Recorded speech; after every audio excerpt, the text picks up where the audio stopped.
Сайн байцгаана уу та бүхэндээ энэ өдөр мэндийг хүргэе.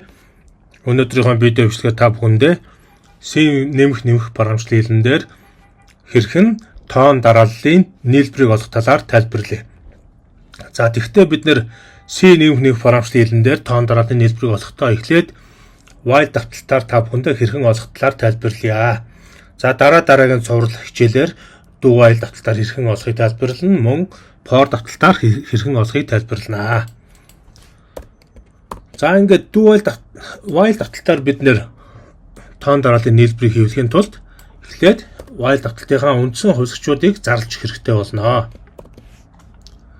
За тэр нь ямар төрлийн хувьсгчуд байж болох вэ гэхээр та бүхэн бид нар давталтынхаа үндсэн хувьсгчаар та бүхэндээ за дараах хувьсгчийн утгыг оноож авъя. Жишээлбэл int I тэнцүү text утгыг оноож өгье. I эхлэх утга нь тэгээс эхлэн гэсэн үг. За ингээд энэ маань одоо while давталтын start утга байгаа. За while давталтаа бичнэ бид нэр. За энэ дээр бид нэр while давталтын утга маань 10-аас 90 баг буюу тэнцүү гэсэн нөхцөлөөр бичиж өгье. За тэгээ энэ дотор бид нар while давталтынхаа нөхцөлөө тавьсан бол одоо алхмаа тавьж өгье. Step буюу I дээр нэг хүнийгээ бичиж өгнө. За энэ донд бид нар давталтын body буюу хэсэг дээр үндсэн while давталтынхаа тоон дарааллын нийлбэрийг олно гэсэн үг. За тэгэхээр тоон дарааллын нийлбэрийг олно гэдэг маань ерөнхийдөө 1, 2, 3, 4, 5, 6 гэсэн тоонуудын хооронд нэмээд нийлбэрийг олно гэсэн үг. Тэгэхээр өнөөдөр бид нар жишээгээрээ 7-оос 1-ээс 10 хүртэлх тоон дарааллын нийлбэрийн утгыг бол та бүхэнд олохоор боллоо. За тэгэхээр нийлбэрийг олоход биднэрт нийлбэр олох хувьсгч хэрэгтэй. Тэр хувьсгч маань жишээлбэл өнөөдрийн жишээн дээр за сам гэсэн хувьсгчийг сонгож авъя. Сам гэсэн хувьсгчийн эхлэх утга маань тэгээс эхэлнэ. За дараа нь бид нэр 7 дугаар мөрөн дээр сам хувьсгчийнхаа үндсэн нийлбэр олох томьёо буюу сам тэнцүү сам дээр нэмэх нь I гэсэн хувьсгчаа бичиж өгнө. За ингэснээр давталт болгонд while давталтын утга болгонд I-ийн утгыг сам дээр нэмээд нийлбэр болгон хадгална гэсэн үг. За хэрхэн ажиллахыг одоо хэдүүл ажиллаж үзүүлье. Run дарлаа. За үр дүн маань за энд ор гарч байна. За бид нар яагаад тэгэхээр үр дүнгээ хэвлээгүй учраас энэ дээр үр дүн маань одоогийн байдлаар хэвлэгдэхгүй. За жишээлбэл хэвлэх команд буюу одоо бид нэр самынхаа утгыг энэ доор cout функцэн дотроо самгаа ингэ бичиж өгсөн байсан бол утга нь хэвлэгдэнэ. За дарлаа. Самын утга маань 55 гэж гарч байна. 55. Нэг өсөндөө эхний 10 тооны нийлбэр маань 55 байдаг. За тэгэхээр энэ үйлдэл маань яаж ажиллаж байгаа вэ гэхээр та бүхэн тайлбарлахад маш энгийн байх болно. Жишээлбэл одоо I утга тэгээс эхлээд самын утга тэг байна гэдэг маань сам бол бидний нийлбэр олгож байгаа хувьсгч учраас тэгээс эхэлнэ. I утга маань бас тэгээс эхэлнэ. За тэнгууд давталтын нэгдүгээр одоо эхний давталтан дээр энэ маань нийт 11 удаа давтна. Нэгдүгээр давталтан дээр I утга маань 10-аас 90 багуу тэнцүү юу гэж асууна. За үнэн учраас одоо тэг нь 10-аас баг буюу тэнцүү учраас энэ давталт маань үргэлжилж 7 дугаар мөрөн дээр ирээд сам гэсэн хувьсгчид сам дээр нэмэх нь I буюу тэг дээр тгийг нэмээд тэг гараад I утгаа нэгээр нэмэгдүүлэх буюу тэг дээр нэгийг нэмээд I утга нэгээр нэмэгдэнэ. За тэгээ ороод дараа нь 2 дугаар давталтан дээр нэг нь 10-аас 90 баг буюу тэнцүүгээс суун. За энэ үед сам маань яах нь утга маань түрүүн тэг дээр нэмэх нь тэг байсан учраас одоо нэг дээр нэмэх нь тэг буюу одоо 1 гэсэн утга бол хадгалагдана. За I утга 2 болно. 2 нь 10-аас 90 баг буюу тэнцүү асуун. Тэнгүүд 1 дээр 2-ыг нэмээд 3 гэсэн үр дүн гарна. За I утга 3 болно. 3 нь 10-аас 90 баг буюу тэнцүүг асуун. За түрүүний хадгалсан 3 гэсэн утга дээр 3-ыг нэмээд самын утга 6 болно. I утга 4 болно. Энэ дээр нэгээр нэмэгдээд I утга 4 болно. За үүний дараагаар яах нь 4 болонго 4 нь 10-аас 90 баг буюу тэнцүүгээ асуун. 6 дээр нэмэх нь 4 буюу дараагийн тоо орж ирнэ.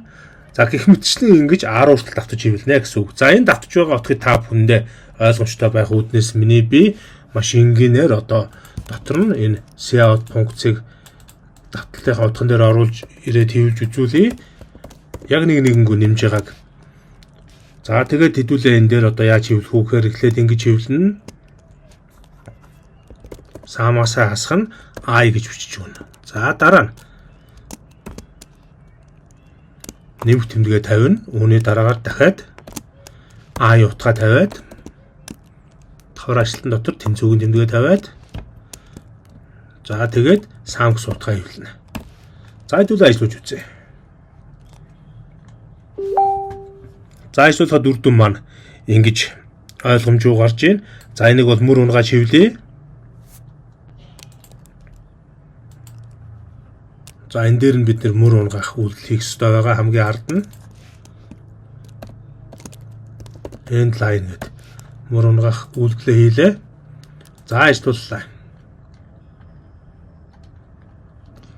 За хасах нэг дээр нэгийг нэмлээ тэг, хасах нэг дээр хоёр нэмлээ нэг гэд. За энэ ерөнхийдөө дараалал маань буруу гарч ийн. За энийг бол хэдүүлээ засах шаардлагатай байгаа. Ер нь бол 55 гарна. За тэгэхээр энэ үйлдэлээ хаана хийх ёстой гэхээр хамгийн энэ их нь буюу сан тэнцүү сан дээр нэмэх нь I гэдгийг өмнө хийх хэрэгтэй. За энд хийгээд өгөөд одоо ажиллаж үзье. Рана дарлаа. За үр дүн маань доор гарна. За үр дүн маань гарсан. Тэг дээр нэгийг нэмлээ тэг. За дараа нь тэг дээр нэгийг нэмлээ нэг гарах ёстой. За энэ маань бас алдаа заагаад байна.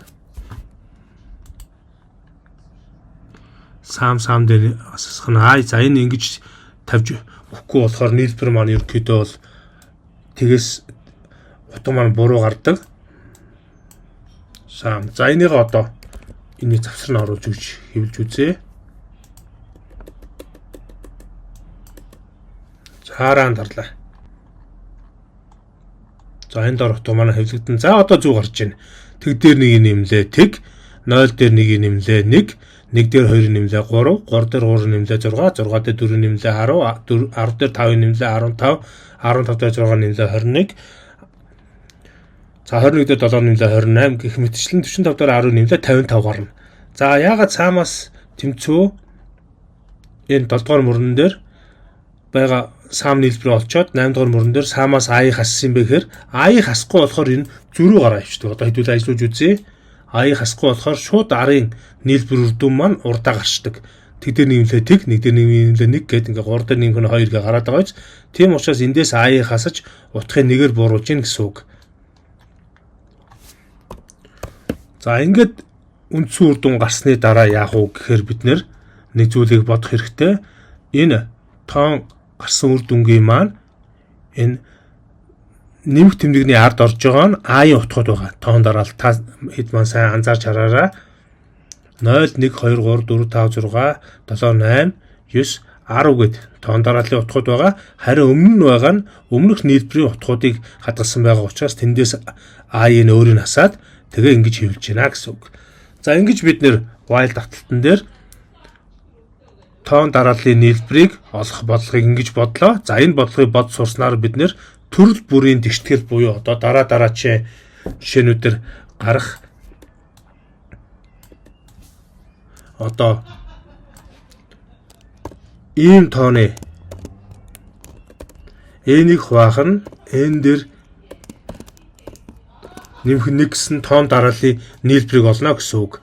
За энэ тооны маань эхний гишүүн жишээлбэл одоо нэгийг хуваах нь 2 гэсэн үг шүү дээ. 0.5. За дараа нь энэ дээр яах нь 2-ыг хуваах нь 3 гэсэн үг. За ийм тоон дарааллын нийлбэрийг бид нэр олох боломжтой гэсэн үг. За ингээ өнөөдрийн бид ажиллагаа та бүхэндээ while давталт ашиглан тоон дарааллын нийлбэрийг хэлхэн олох талаар та бүхэнд тайлбарлаа.